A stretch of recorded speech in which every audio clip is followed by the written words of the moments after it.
We just want to be normal people. All this attention is so hard. Isn't it true, sir, that your questionable wife has her own TV show and hangs out with celebrities and does fashion magazines? What are you suggesting? Well, I just think some people might say that your Instagram-loving wife actually doesn't want her privacy. How dare you, sir? My Instagram-loving wife has always wanted her privacy. We'll go find some quiet place where we can be normal people. Come on, wife. This is Plausibly Live. Hopefully you remember the story found in the book of Numbers. If you don't, 22nd chapter, we read the story of Balaam, and most people know Balaam's donkey, the donkey that he keeps beating, and the donkey keeps arguing with him, and it's a fascinating story. But the bigger overarching story is that Balaam had been hired by the king of the Amalekites to go out and curse Israel, to pronounce upon Israel a devastating curse that would keep them from defeating him in battle or whatever, I guess. And when Balaam finally arrived, even though the donkey didn't want to go, he found that he could not curse Israel. In fact, all he could do was bless Israel. Now, it's one of those stories that you read, and, again, I grew up reading it. I grew up doing those things, and you have a certain understanding of it. Why couldn't he curse Israel? Well, because God stopped him from doing so. But is it really that simple? Is it as simple as God wouldn't allow him to curse? Or was there something about the Israelites that prevented him from cursing them? Now, again, this is not a theological show. This is not a religious show, but it was something, a thought that came to me this week as I went through things. And one of the things that I really love about my faith and about the study that we're doing is how much it intersects with my political understanding, my societal understandings, my cultural views of things, and how it reinforces those kind of things. And I kind of wanted to share this thought with you today because I thought it was interesting. This week, we saw a news story out of New York City, and maybe you saw this, maybe you didn't, maybe you care, maybe you don't. Harry and Meghan are back in the news again as they were racing through the streets of Manhattan, quote unquote, in a high-speed car chase, trying to get away from the paparazzi, who, of course, apparently, when you try to get away from paparazzi, that's when they notice you and they start chasing you because they've got to get those pictures of you. And of course, it was Harry and Meghan and her mom or somebody, and this high-speed brouhaha occurs in the streets of Manhattan. Well, look, there isn't a lot that I know about things sometimes, but I do know that there's almost no chance of a high-speed chase through the streets of Manhattan. And what we're discovering is that it might have been exaggerated a tad. The news stories are even the New York Times is starting to report that it didn't quite happen that way. Yes, they were there. Yes, there were paparazzi trying to take their pictures because, that's what paparazzi do. And apparently they didn't want their picture taken. But I'm pretty sure there was no high-speed chase through Manhattan. If you've ever been to Manhattan, you probably know why. If you haven't been to Manhattan, well, all I can tell you is go to Google Earth and wander the streets of Manhattan, and you'll see pretty quickly why this fantasy of a high-speed chase is probably just that. There's a bigger question, though, as to whether or not it happened or not is really not the biggest question. The biggest question is, why does anybody care? Follow me here. Harry and Meghan, and apparently Meghan's mom or grandma or something, were in New York City. And the paparazzi wanted to take pictures of them. Okay. And instead of wanting to get their picture taken, the couple that is famous for saying that they want their privacy, leave us alone. Everywhere they go, the Worldwide Privacy Tour, as South Park lampooned it some months ago, they instead decided to turn it into a story. They created a story out of this thing. But why does anybody care? Let me ask you a little bit differently. Why do Harry and Meghan want us to care about them? They tell us that they don't want attention, but then they keep doing things designed to attract our attention. I mean, why?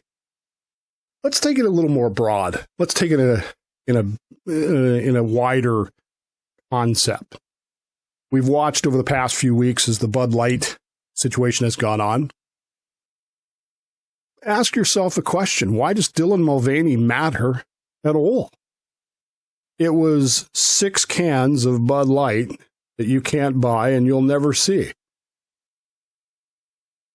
But apparently he wants us to care about him. Right? I mean, this is why he's on Instagram prancing about with his Bud Light cans. If you've watched the rest of his videos, some of them are pretty... I keep going back to the prancer size thing. It's so ridiculous. But why does he want us to care about him? What is it that is driving him to say, look, pay attention to me? It's almost like our society has gone full insane attention whore. It's not just the attention whores who are going to attention whore. It's what they do. It's almost like the rest of us, seemingly, not you specifically, but us as a society, I don't know, we can't stop paying attention to the whores. We just can't. Remember in Hitchhiker's Guide to the Galaxy, Wonko the Sane? You remember that guy? If you don't, you should go read it. It's a great book. It's a great series of books. This is the guy that was sitting at the restaurant one night and noticed that there was instructions on the toothpicks. How to use the toothpick had an instruction, which isn't that far off from where we are today.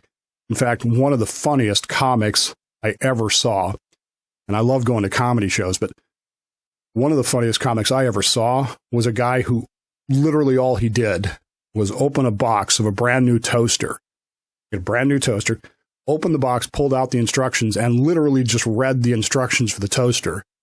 He wasn't the headliner. He's, one of those 5-7 minute guys. And I don't know that I've ever laughed so hard in my life. And then you stop like Wonko the Sane and you go, wait, he's not making that up. That's real. There are actually instructions for how to use a toaster, just like there were instructions on how to use a toothpick. And you think to yourself, maybe I should just put the world in an insane asylum, put all these attention whores inside the insane asylum and try to live my life that way.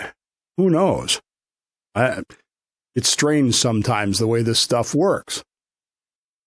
I ask you all of this because I think there's an interesting concept here going back to where we started.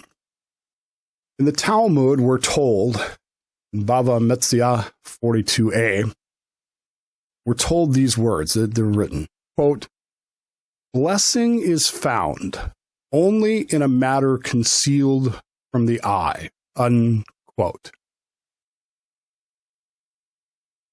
It's a long conversation, and we don't have time to go into the details. And again, it's not a religious show. I get it.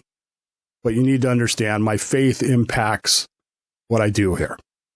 So when I pick up a concept that seems applicable to my politics and to my cultural views, I'm gonna use it. Again, someday, hopefully Ben will watch these and will understand some things. Blessing is found only in a matter concealed from the eye. The idea here that the Talmud is conveying is that how we live our lives decides how we are, in essence, judged, either by God or by our society to a lesser extent. In other words, our society, because we're humans and we have human nature, watches everybody doing everything. And if we notice somebody doing something that is worthy of praise, how likely are we to praise it? But if we see somebody doing something worthy of criticism, boy, we're going to jump on that in a heartbeat, aren't we? When we see Harry and Meghan or Dylan Mulvaney or, I don't know, Chelsea Handler, whoever, even your next door neighbor on social media, is our judgment mostly positive or is it mostly negative? When we see these posts on social media, how do we react? How do we, in our heart of hearts, how do we react? We see something that makes us, I don't know, uncomfortable, makes us judge people. Seen posts about things that seem innocuous, but it seems like the poster or the person criticizing the poster is upset about things. And we have a page here in Kitsap County about Kitsap dining, and it's reviews of restaurants. That's all it is. And we had a gentleman, I presume, who went to one of the local pizza places this week, and he posted his review, and his review was scathing. He was not happy. So the responses to his review are every bit as negative as his review was. So why did he put the review out there? Why did he feel the need to post that he had a bad experience at a chain pizza place? And moreover, why do people feel the need to respond to it? What if he had just, I don't know, concealed the matter in his own, from the eye, concealed the matter from being, what if he hadn't posted it? Would anybody have gotten their feelings hurt? Would anybody have cared? Would any of the employees at that particular restaurant who have read his post and taken great offense at it be as mad as they are today? There's a second question to this, which is, why is our society today so hell-bent on encouraging us to share everything? Now, we could spend hours on this. The invention of Facebook and Twitter. Why is it that we are almost taught to share everything we do? Here's a picture of my burrito from lunch. Here's a picture of, the cool little cup that my grandson got me this week. Here's a picture of my winning lottery ticket. Not kidding. I won $10 on a lottery ticket. Woo-hoo. Could I post that on social media? And if I do, what's the reaction going to be? And why? What's my motivation for posting it? If blessing is found only in a matter concealed from the eye, why would I put that on social media? Why would I show it to everybody to see? Right? Why is our society so hell-bent on encouraging us to share everything? Is it any surprise that Harry and Meghan, Dylan Mulvaney and Chelsea Handler and all the social media, Tucker Carlson, is it any wonder all these people want you to know everything that they want you to know about them? They know that you're going to be mad. They know that most of the reaction is going to be negative. Do you think they care? Or are they just trying to stir up emotions in you? If the reason that our society is pushing for this is so that nothing is concealed at all, if everything is no longer private, if our entire lives are so open and nothing is concealed, everything we do, everything we say, everything we practically think can be criticized. And if everything is fair game for criticism, what's the reaction? Anger? When you get criticized on social media, when I get criticized on social media, when nobody likes to be criticized, nobody likes to be complained about, everybody wants to be patted on the back and told how great they are. That doesn't happen on social media. That doesn't happen in our society, does it? If everything is open, there's really no privacy. Here's a picture of my burrito from lunch. Well, why would you use that kind of cheese on your burrito? Why would you use green sauce instead of red sauce? Why are you having a Pepsi instead of a Coke, Dave? Why are you drinking that? You're fat anyway.